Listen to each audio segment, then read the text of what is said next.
Hey everyone, I hope you're well, playing on and making the games that you all love. You're not just joining me today, you are joined by one of Twitter's well known great level designers, a great mind who is accompanying me. It's none other than Yulio.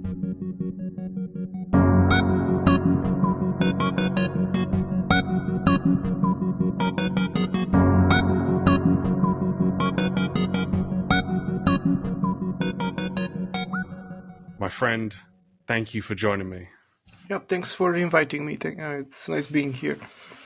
It's been too long, and I remember we talked about this like a year or so ago, getting you on. And that's my bad there, but I'm really happy that you're here, mate. And we've been talking for years now, and I mean, most recently we've been talking a lot about open world, and I think it's just the perfect topic to bring you on and pick your brain on, mate.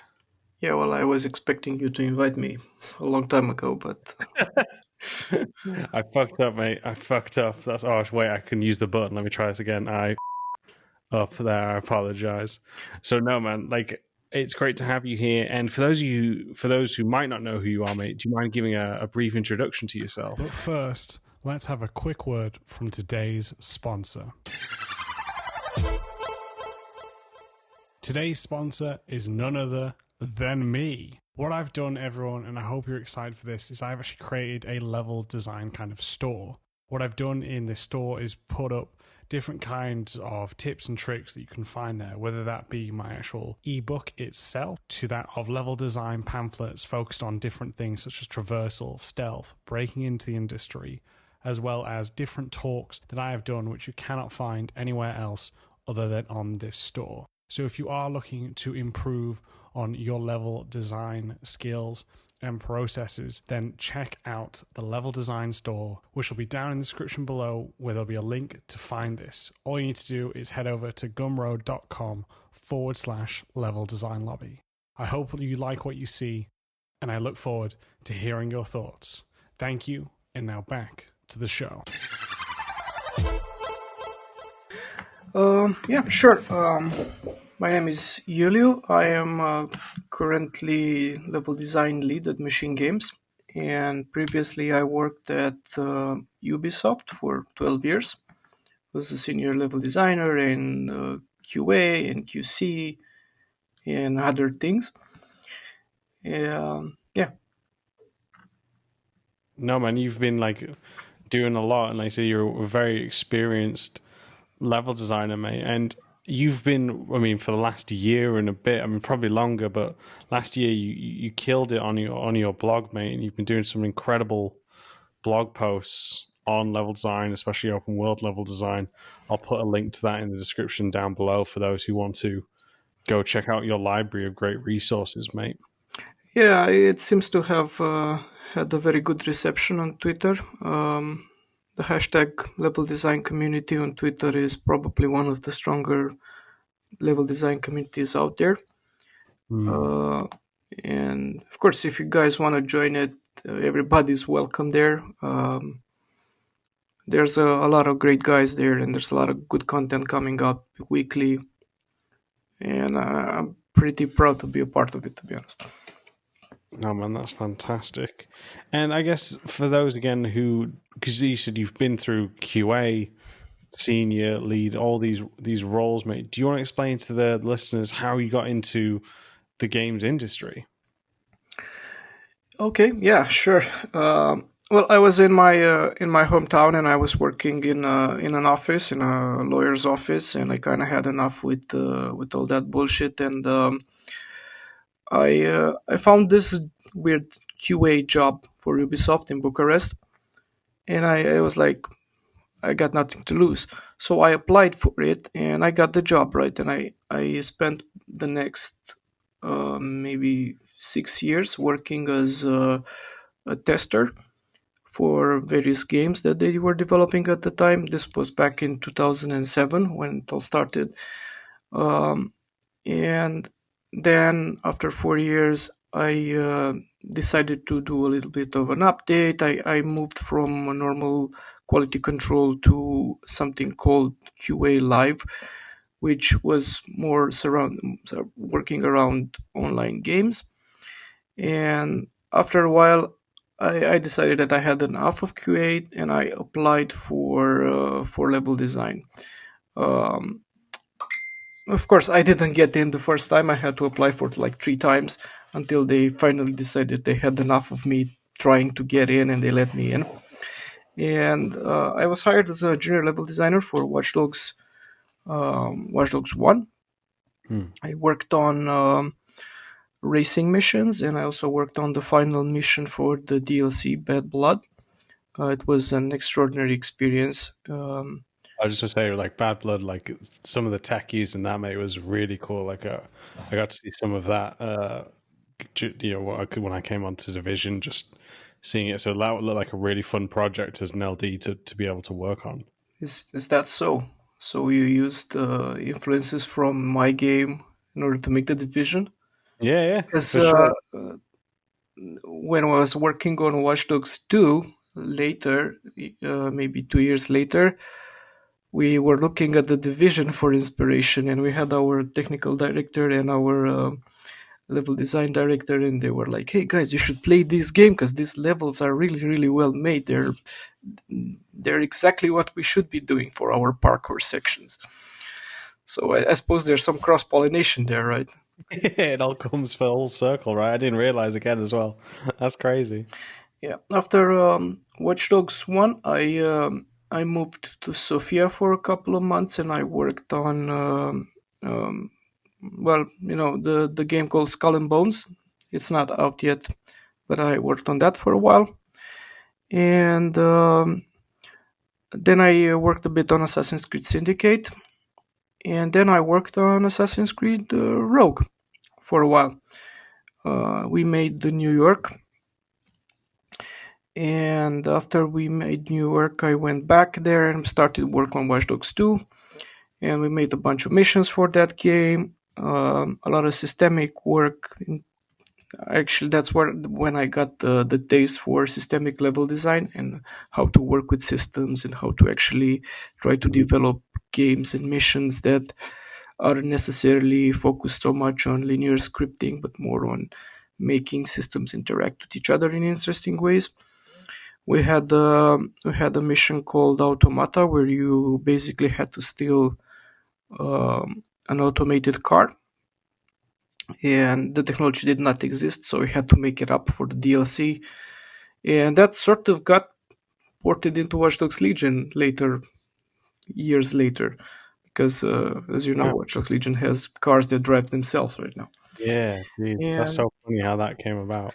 and then I started working on Watch Dogs Legion, and I worked on Watch Dogs Legion for 3.5 years. And then I moved to Sweden to work for Machine Games.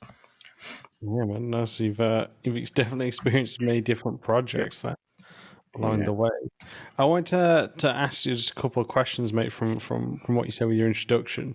You said like you applied like 3 times to move up to your LD position. yeah. What do you think the difference was? When it was between your first and your third try. Like, what was it that do you think made you Um, finally get that bump up?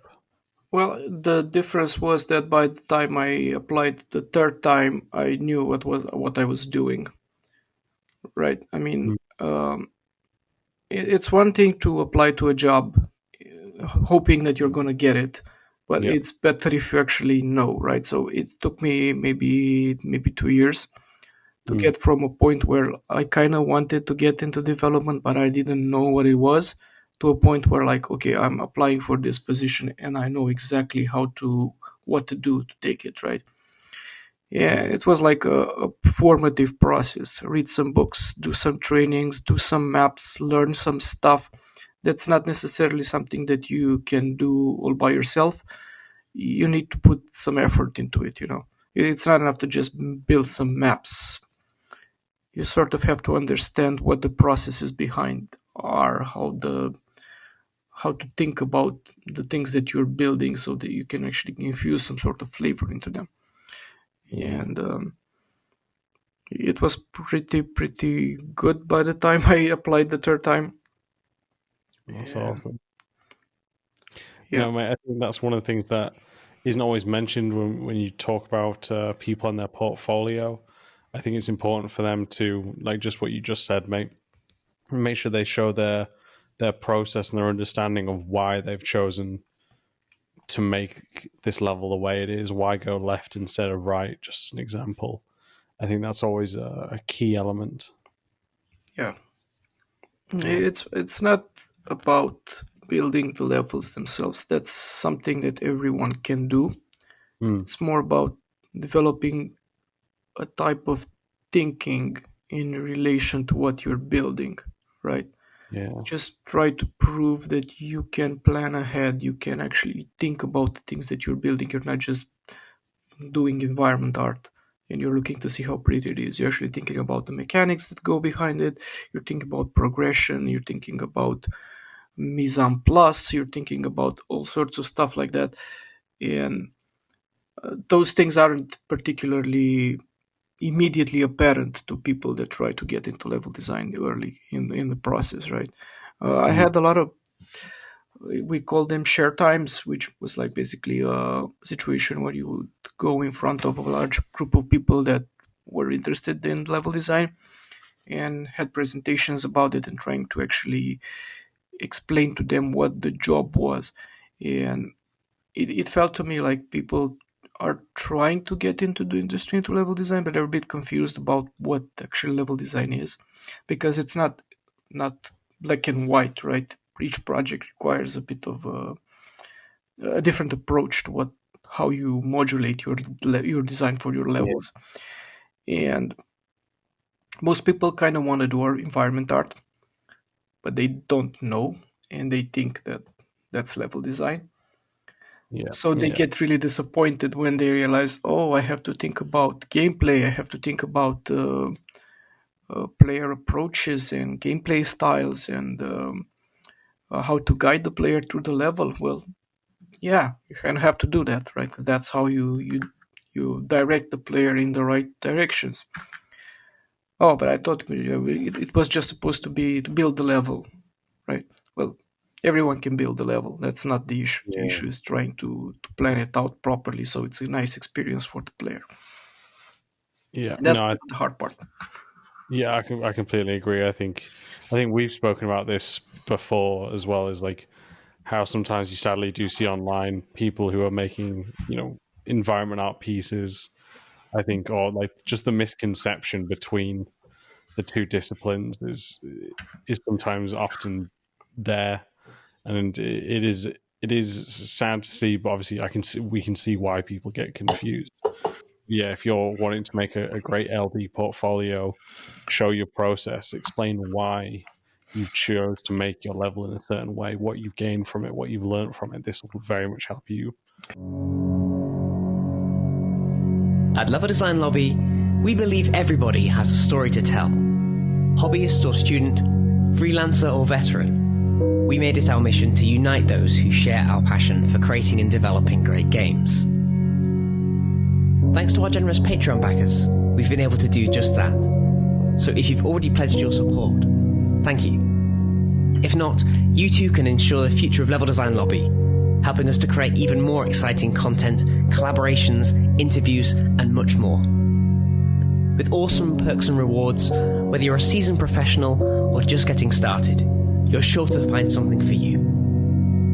Want to share tips, tricks, and advice with passionate, like-minded developers? Our awesome community Discord has you covered. Fancy practicing your level design, creating strong portfolio content, and having fun? Then try our level design weekends. Or perhaps you want to individually discuss your work, hone your skills, or level up your career? Then consider our one-on-one mentorships.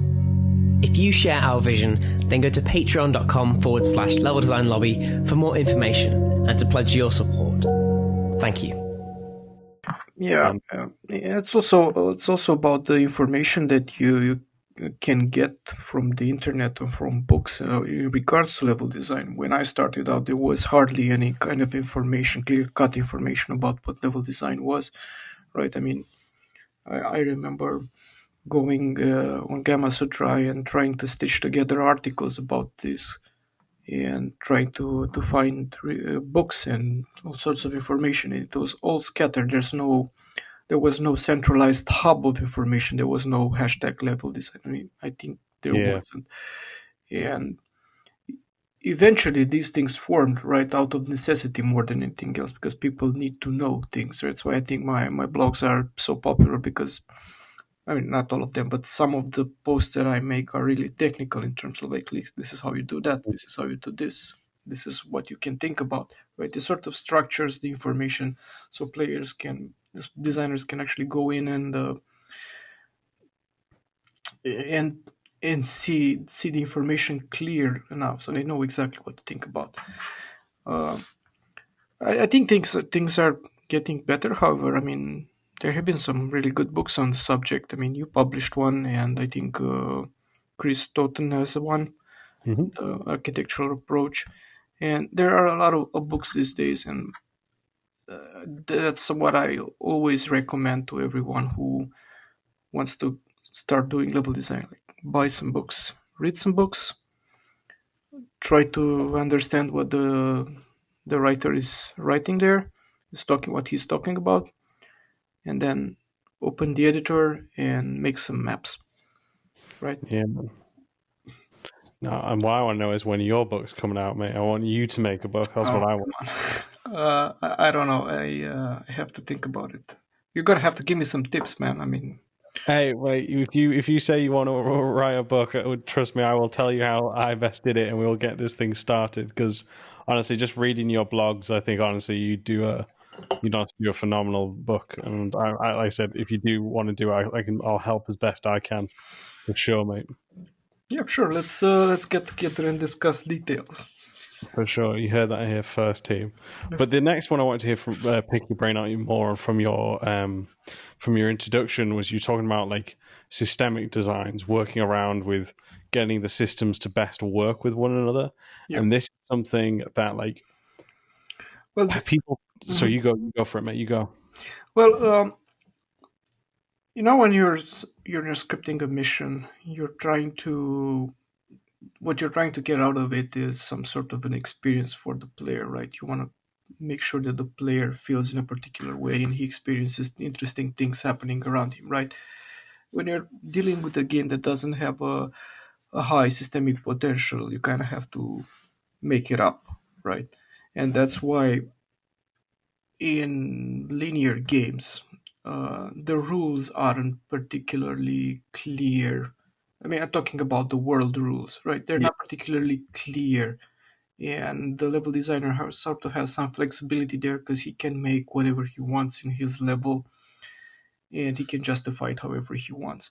But when you're working with open world games where you're dealing with systems that drive the experience, what you actually want is, you don't actually want scripted moments that are overriding the rules of the world, right? Mm. The systemic rules of the world. What you want is to take the systems from the game and put them in direct uh, contact with one another in order to produce interesting effects. What does that mean? Well, if you consider a game where, I don't know, let's talk about GTA, right? What do you want? Well, maybe you want to put the traffic system in direct conflict with the felony system, right? And you also want to put the hacking system from Watch Dogs in direct, I don't know, in concert with one another, so you can produce an interesting gameplay effect. Well, you can try to script all those things, but what could happen is that you might actually have to override some of those systems. That's what I think happens in, for example, in GTA and maybe in Red Dead Redemption, where you have the systemic world happening in the background, but when the mission starts, those things stop, and everything from there is kind of linear, and you go from point A to point B, and things happen in a particular order. Uh, well, you don't want that. What you want, in fact, is that the systems keep working with each other, but you want to give the players the opportunity to see those things happening with each other. happening between each other. Mostly because when you have a large number of systems that have the potential of interacting with other systems in interesting ways, it's kind of hard to actually pinpoint to that particular experience directly. What happens is that the player stumbles upon it, right? If you're playing Far Cry 5, there might be some situations where you might encounter a bear fighting a panther or something, right? Hmm. You have two systems that are fighting each other, they're interacting with each other. And they both have their own rules. Uh, but it's not particularly controlled. You're not going to see that happening in a mission, for example, as a direct showcase of how the systems are supposed to interact. I have a concrete example for this. If you've played Hmm. Far Cry 5, there's a mission where you have to go to an apple factory where there's some guys picking apples, they're putting it into boxes and they're turning them into apple juice or something like that. But the story is that they're actually also adding some kind of drug to the apples, and the drug is supposed to turn you crazy because that's a system, right? Um, what happens is that there are some bears in one of the forests that are nearby, and when the system that's called bear interacts with the system called drugged apple, or maybe the apples and the drug themselves are combined into a drugged apple, and the bear comes and eats it, then you have a drugged bear that acts in a particular way, right? And that might happen systemically through the world. Uh, the point of systemic mission design would be to actually try to build missions using those systems instead of trying to override the rules of the world in a way that sort of showcases these interactions a lot easier, you know. Um, for the automata missions on Watch Dogs 2, we had this idea that we would have a car that would drive itself through the world, but the problem was that we we didn't actually have the technology to do it, so we had to make it up somehow, right? And we had to deconstruct some other systems in the game and try to switch systems for the car so the car would drive itself. And we got to a point where we were experimenting with all these kinds of stuff, and we reached a formula where you would get Marcus to get in the car would run by itself. That would be a surprise because we wouldn't tell the player what was going on. But we sort of divorced the hacking system from the driving of the car, right? So the car would drive itself, and then the player could just hack anything around the car freely. You know, are you following me? I'm following you, mate. Don't you worry. I'm just listening to this because And this system, like, we sort of built on that, on the idea that okay, so Marcus is not driving the car is driving itself. The car has an AI, it can go anywhere it wants. The player is free to look around the car and hack things in proximity, which gave you a different experience that you wouldn't really get from your mother from the main game, for example, from the missions of the main game. Mhm. I mean, you might get it from a I don't know a multiplayer co-op mission or something like that, or from the open world where you have a player driving the car and the other one just hacking around, but it wouldn't come up in normal single player experience. So the point was like, let's put that experience in front place. Let's make it happen so everyone who plays this mission sees what these systems can actually do. And then we started pairing them with the felony system.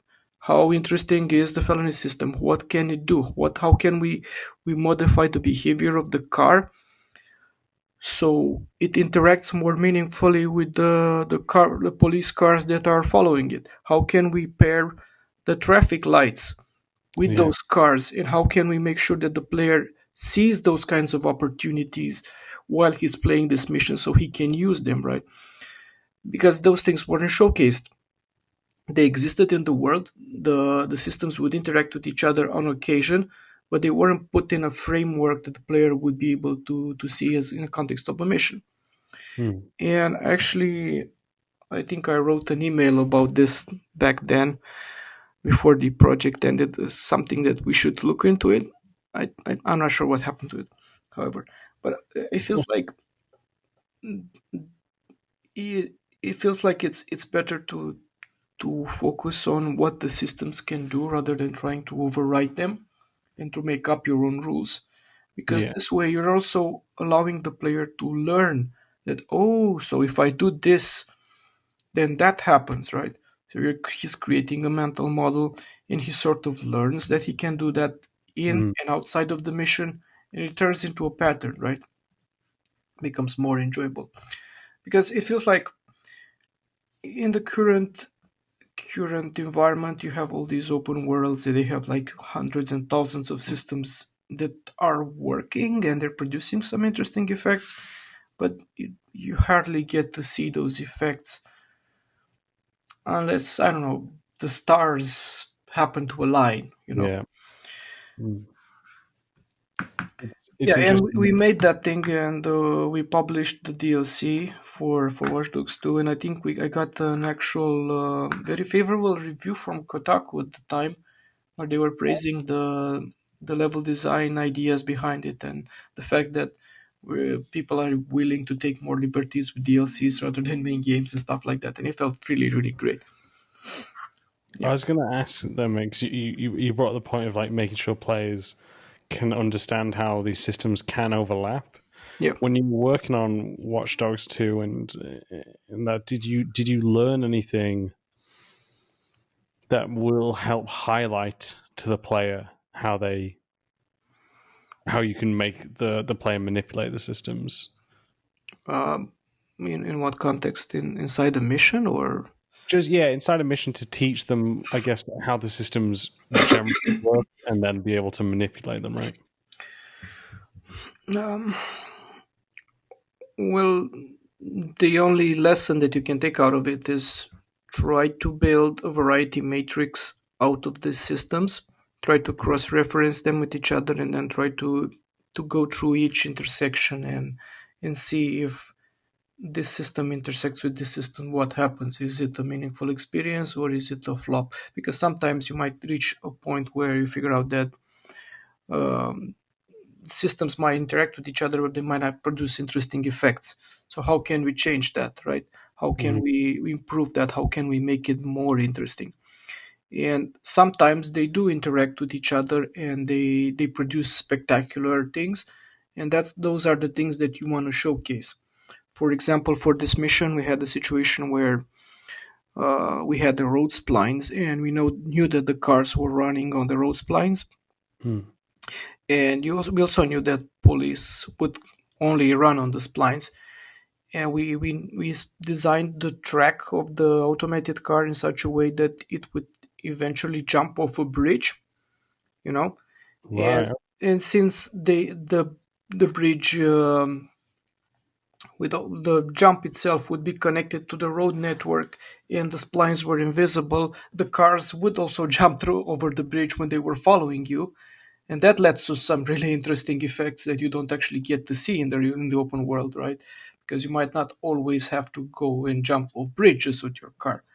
But and also if you do, you're sort of locked into this camera state where you can only hack things in front of you because you also have to drive the car. But if you don't have to drive the car, you can turn the camera around and you can see those cars jumping off the bridge. And that leads to some systemic interactions that are really, really spectacular to see. Yeah. So I guess the thing is try to see where these systems interact with each other. Right. If Yeah. they produce interesting effects, uh, make sure that you showcase them in your missions. If they don't produce interesting effects, try to think what can you do to make those things happen. How do you fix them, and how do you make it more interesting like that? Um, and try to bring that as the forefront of your mission, right?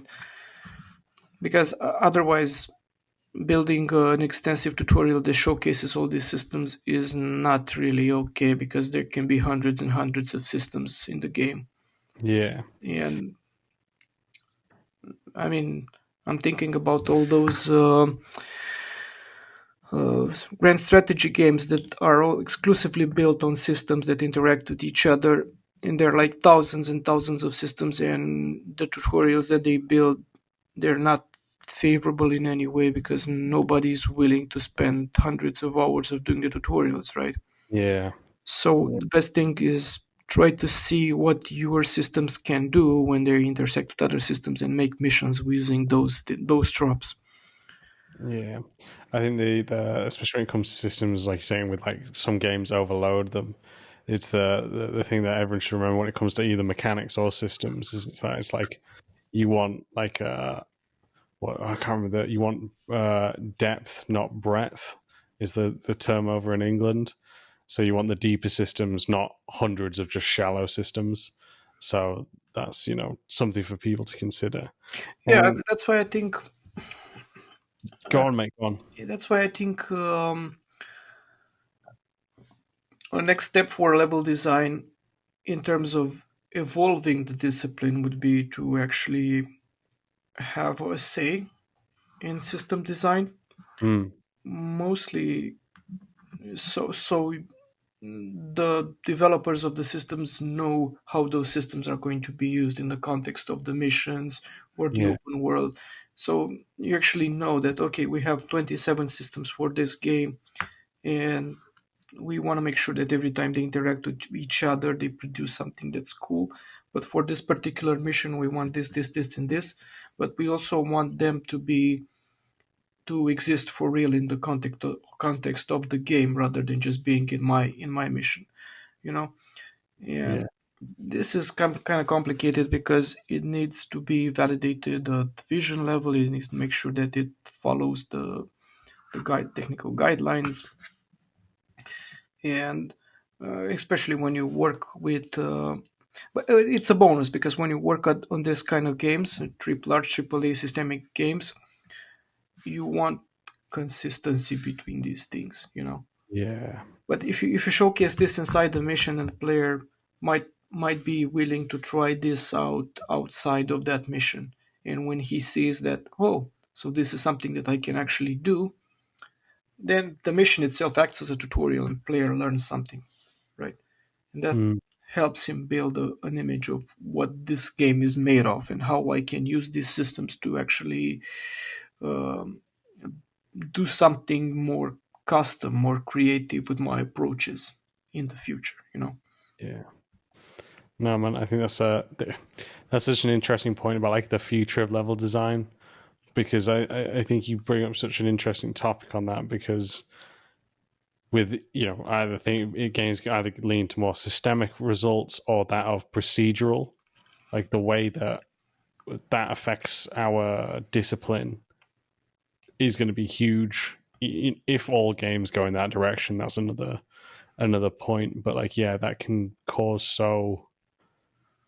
so many different thought processes in how we're involved and how to best utilize the systems. Because when you're doing it through systems or procedural design, you have very little control, and that's something I think people need to kind of understand more about, right? Like that they need to understand. How do we say? Uh, that you need to.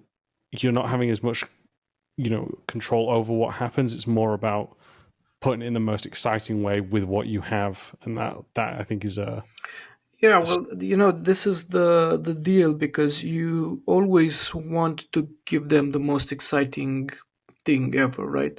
mm, But when you're too much in control and you can define every piece of that experience, the risk is that if you have 20 missions in the game and each level designer is free to do whatever they want, you might end up with 20 different games inside your game, right? yeah, And that leads to, I mean, in my mind, it leads to confusion because you might be able to do something in this mission, but if you try to do it again in the next mission, it might not work, right? Because it was a scripted moment. And in large systemic games, you don't want that. You want consistency. If the player learns that he can, I don't know, climb a building in this mission, then he better be able to climb the building in the next mission as well, and that should become part of his repertoire of actions and abilities and approaches, right? mm, And everything that he learns should build towards defining how he interacts with the game. I think a good example of this is Death Stranding. I know the game had a lot of negative press because it felt like it was very boring or something. But the thing is, it has so much depth in the systems, and they're given to you in such a sequential way that every time you learn something new, for example, you learn that you can build the roads, it transforms your experience, right? It sort of elevates it. You learn like, oh, so I can do this now. Yeah. What about if I do this and then do that? And the thing is that it makes you think, and it makes you more creative, and you sort of come to your own conclusions when you're trying to solve a problem that the game gives you, right? And Yeah. sometimes the problems themselves are systemic in nature. They're not even scripted in any way. The game just offers you a problem and you solve it using the repertoire of information that you have already unlocked. And Hmm. then you play for 20 more hours and it gives you another ability and you're like, huh, this makes doing these things so much easier. What if I do this and do that? And it sort of transforms the game. Yeah. No, I've just recently been playing Death Stranding over Christmas, and I've been very much enjoying it. And you bang on with that, mate. Like each new tool kind of changes your perspective on the world and how you interact with it. Yeah, bang on. Yeah, I mean, and you just have to put the time in to actually unlock those mechanics, right?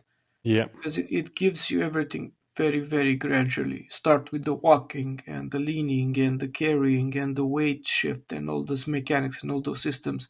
And then you get the motorcycle, and then you get the roads for the motorcycle, and then you learn that you can grab resources to build more roads and structures and all sorts of stuff. And they sort of build on top of each other and create this great tapestry of infrastructure that you can always rely on, you know. Yeah. And sure, it takes 40 hours or 50 hours to actually get to a point where you sort of know your way around the game well enough. But to me, that sounds like mastery, right? It's Hmm. less like somewhere you already want to go anyway. You just have to put the time in to learn it. I think I wrote an article about it and the fact that it almost plays like a strategy game at some point, simply Oh, because it's like interesting. I wanna get to this particular prepper faster, so maybe I can build this bridge here, but in order to build this bridge I need this many resources. I can get these resources from this camp. If I want to get to this camp I need this and this and this, and it sort of branches out into different ways you can approach the situation, right?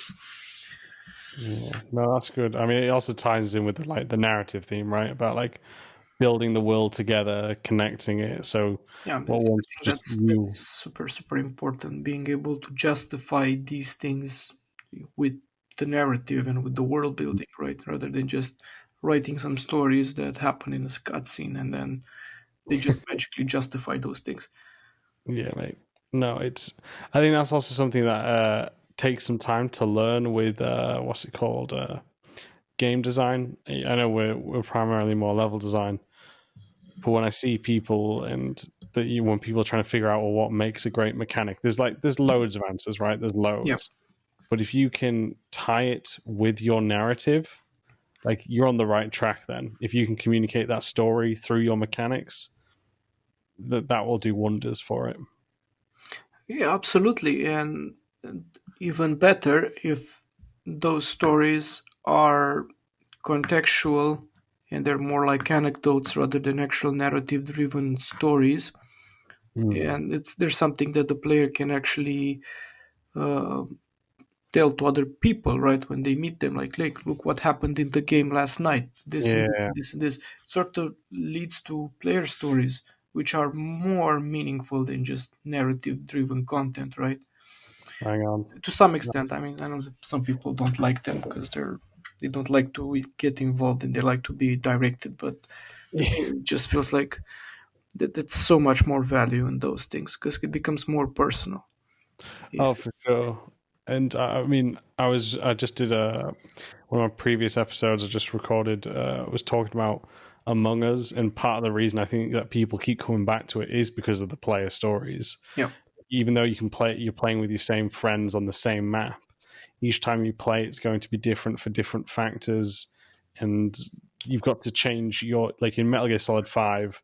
At a certain point, the enemy, if you're doing headshots, the enemies will start wearing helmets. Exactly, and you have to adapt in that game, because if you keep calling lights or something, everyone's going to be like, this is your play style. We've got you.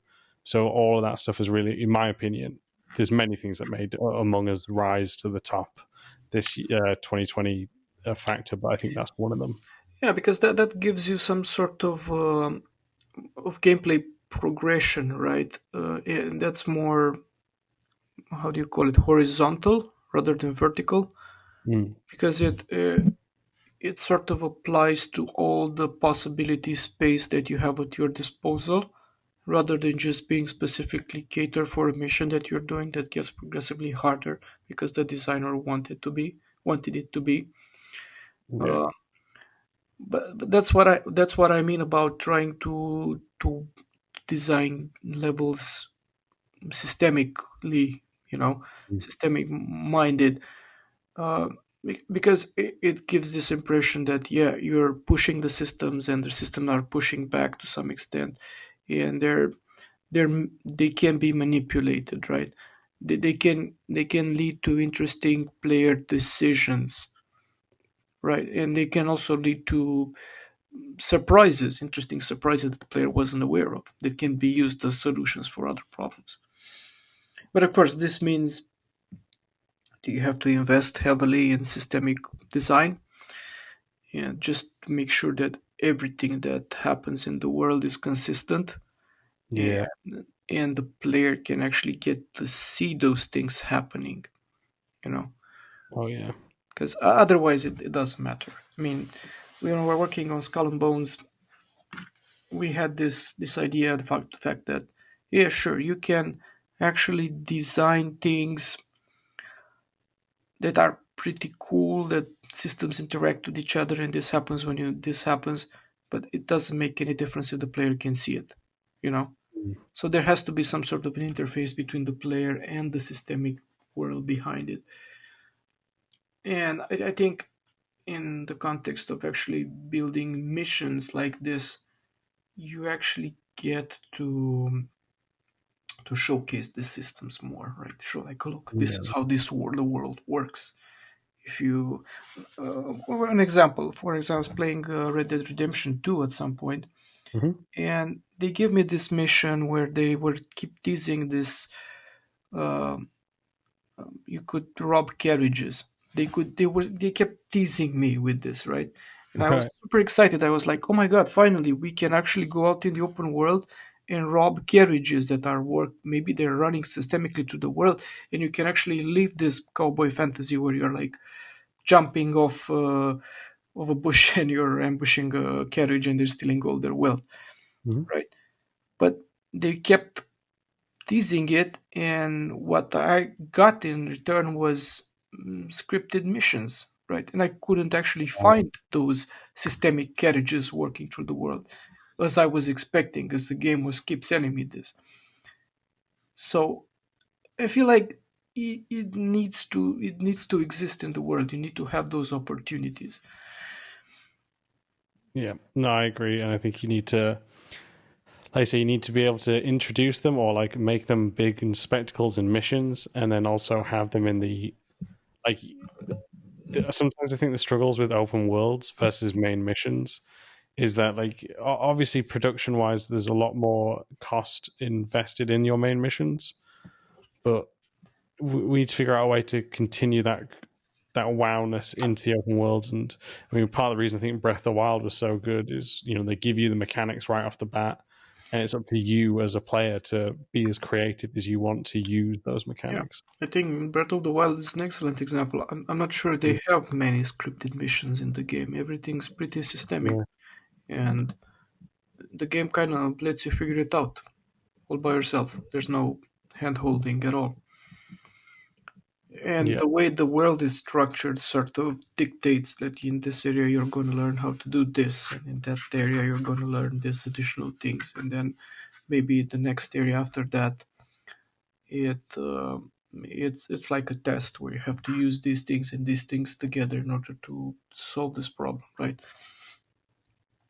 Oh yeah, and I I think think that's that what. the only scripted things that they have, of course, scripted in the sense that we perceive scripted content, would be those puzzle dungeons. But Yes, yeah, but I I'm not particularly sure those are scripted either. I think they're built in such a way that they're showcasing the systems that you have to use to complete them. You know, they're linear, but they're sort of left to your own devices how you're gonna do it. Yeah, of course, you can only do it in a particular way by using the correct mechanic. But the mechanic itself is systemic, so it interacts with the things that you put in front of the player. But once you're done with that puzzle, it's up to you how you want to use it. yeah. Like if you still want to use that mechanic, like that, those to me, those shrines are only there to like remind you. I mean, they have a purpose in terms of like building up to get bigger health or stamina, Yeah, but like for the purpose of mechanics, they're to remind you how the mechanics can be used. And if, like you said, if you don't want to use it after that shrine, you don't have to. It's exactly. completely up to you. Yeah, man. Yeah, No, and what? you don't actually want to impose things on players, right? You actually want to give them enough flexibility to actually make their own decisions and play the game the way they want to play it, right? Uh, and that means that this guy only likes to play with the bow, then maybe that bow is supposed to do interesting things. And Yeah, you should instead focus on making sure that every time that arrow interacts with any piece of the system or any other system in the game, it produces interesting effects, right? And this in turn leads to interesting play styles, right? And leads to players playing specific ways. That's why we have stealth gameplay and range gameplay and melee gameplay and all sorts of other ways you can actually play open world games because they're trying to empower you to make your own decisions and use the tools that you have available to solve the problems that the game gives you rather than just being pigeonholed down a corridor in a specific way, right? yeah, man. No, exactly. I think that's. And this I leads mean, like, to so you create go on, mate. it leads to making the players more creative with their decisions. It leads Hmm. to supporting multiple play styles. And it turns into a sandbox. Effectively, it's a sandbox, and this is not just it just becomes obvious that this is not just built for the player, it's also built for the AI that lives in that world.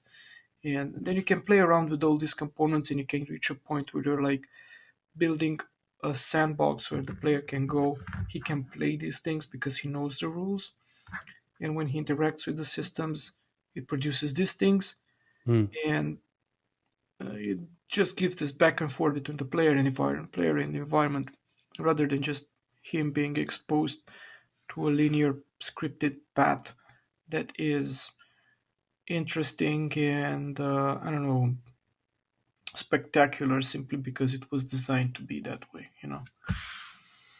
Yeah, mate. No, that's it. I think it's. I just think that like even just going through what we've talked about so far, mate. You know, like level design, game design. It can take exactly as you mentioned, like take so many different forms depending on the game and how we best facilitate the player. There's always a lot of thought that goes into it, and as you said, that when you're doing your level design or game design, it's not a one size fits all. There is always new things you learn on every project, new constraints. Yeah, I changed my Twitter profile name. If you check it, it says Let me have a look. as level designer, I am a facilitator. You just check it real quick. It says as a level designer, I'm not a creator. I am a facilitator.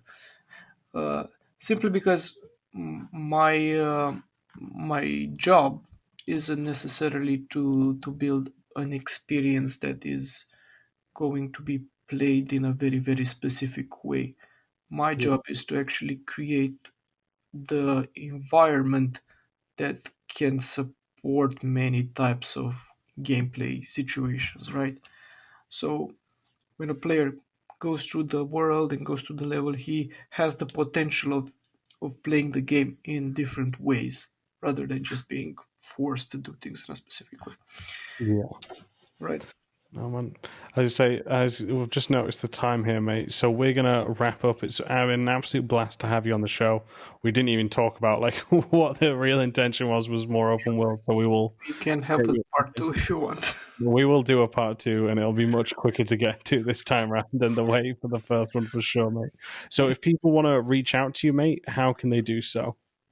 Well, they can follow me on Twitter. I'm marginally active on Twitter these days. It's twitter.com/no time to lose, but not no time to lose, more like the Toulouse, the city in France. Oh, okay. I'll put that in the description. And if you go there, there's also a link to my blog there. Hope you find it interesting. I mean, I'm trying to be as clear with my thoughts as possible. Yeah. It's mostly focused on level design for open world stuff, but I think there are some other things as well that might find interesting as well.